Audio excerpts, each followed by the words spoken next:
nations, large and small, a rules-based international order.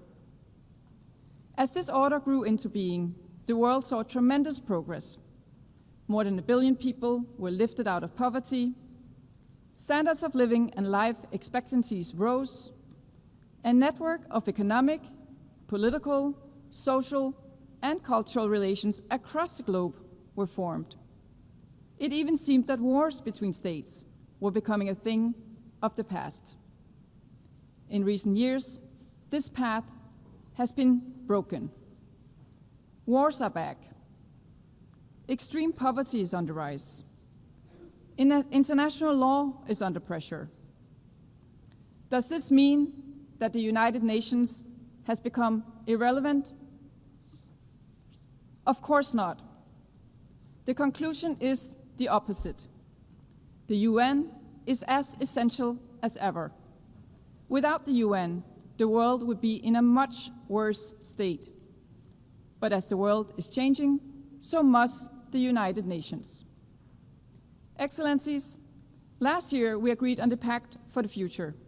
We committed to updating global governance, doing away with historical injustices of the existing system, expanding the Security Council and reforming the international financial architecture, bringing about a system that delivers for all. This year, the Secretary General presented his UN 80 reform initiative. I thank the Secretary General for his bold act of leadership. I encourage and expect more concrete proposals on how to adapt the UN system to new realities, making hard choices. And I ask fellow member states to engage constructively in the process. Excellencies, as an elected member of the Security Council, Denmark works towards ensuring that the Council fulfills its vital mandate towards safeguarding international law, including international humanitarian law, and ensuring that the voices of those affected by conflict are heard by the Council. At times, we succeed with fellow members through a shared sense of purpose. Too often, however, results are not possible. Too often, the Security Council is divided, unable or unwilling to act. The costs of inactions are felt around the world, from the raging war in Sudan to the erasure of women's rights in Afghanistan, from the spiraling gang violence in Haiti to the crisis in Myanmar, to the instability across the Sahel, not to mention the horrible situation in Gaza. Almost 2 years have passed since the horrific terrorist attack by Hamas on October 7, 2023, an attack that tore through Israeli families and left the nation wounded to its core. Denmark has repeatedly and consistently condemned the attack and called for the immediate release of all hostages. We've also said from day one that Israel has a right to self-defense. But what is going on in Gaza right now has nothing to do with self-defense.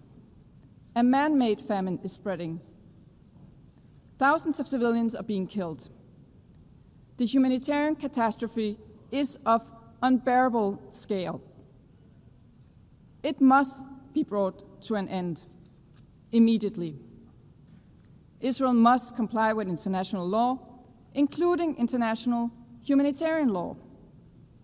The war in Gaza needs to stop.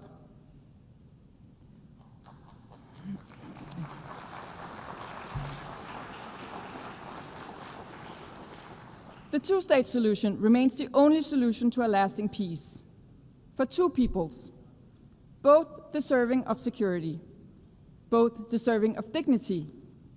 The high-level conference on the two-state solution last Monday clearly demonstrated that the momentum is growing, that we are witnessing a renewed energy and enthusiasm for peace based on the two-state solution, a solution that Denmark is prepared to build on.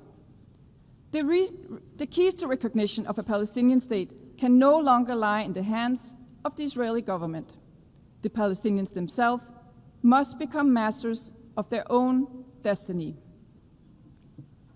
Excellencies, in Ukraine, Russia's horrific and illegal war of choice continues.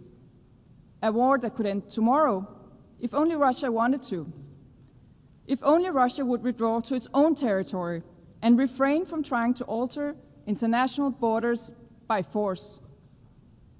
Russia's blatant violation of the UN Charter is felt most intensely in Ukraine and in Europe.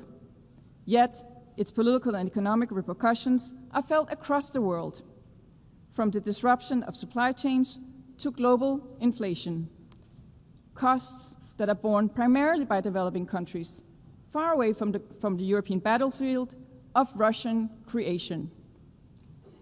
From the outset, Denmark has stood by Ukraine, politically, economically, militarily, and let there be no doubt, Denmark will continue to support Ukraine for as long as it takes.